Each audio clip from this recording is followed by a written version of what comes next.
Hello classmates! Naghahanap ka ba ng isang magandang langis para sa iyong motor?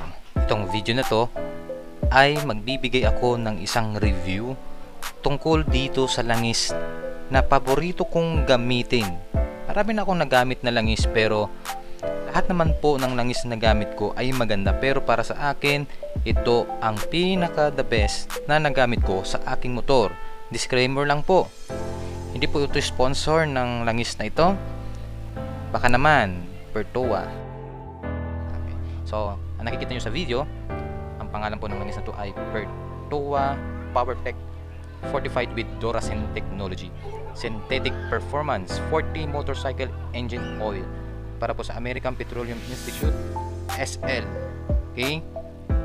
At ang kanya pong viscosity SAE 15W40.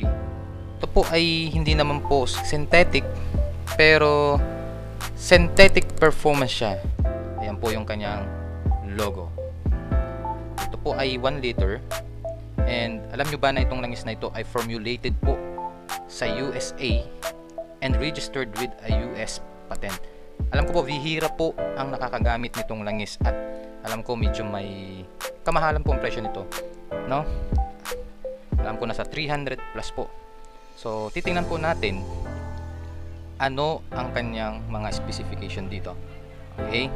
So sabi dyan dito, now fortified with Duracell technology. Isa-isahin po natin. Restores engine efficiency. It saves fuel in the environment, prevents heat buildup, and up to 3 times longer oil life. A premium multi-grade motorcycle oil that provides maximum engine protection and reliable transmission performance under extreme condition. Formulated with Pertoa's Duracell technology. Ayan po, no? Safe po ito para sa mga 4-stroke motorcycle.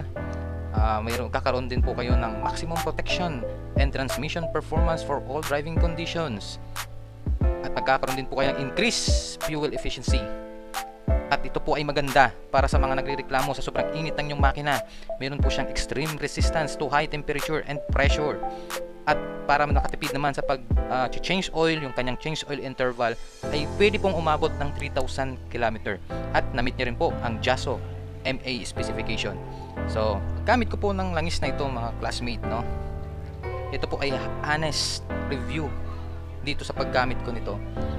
Nung gumagamit po ako ng ibang oil, lagi pong hirap sa transmission, no, sa pagkakambyo ng aking motor. At pansin ko mainit lagi ang makina. At kapag tumatagal po sa biyahe, lalo na pag long ride, gumagaspang po ang takbo ng aking makina. May napanood akong isang review patungkol dito. Dali-dali po sinubukan ko po itong oil na ito, at so nawala po yung masyadong init ng aking motor. At smooth na smooth po yung transmission, no? Smooth na smooth po yung cambio.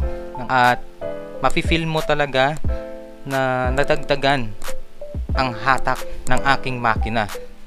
Ano po? At yung pag-change oil ko naman po, yung interval na kahit umabot po siya ng 2,000 or 2,500, maganda pa rin po yung langis. Kaya nga totoo po yung sabi dito na 3,000 km na change interval, pwede nyo po siyang gamitin hanggang 3,000 km. At maganda po ito para sa mga naglo-long ride. Hindi po kayo ipapahiya ng langis na ito.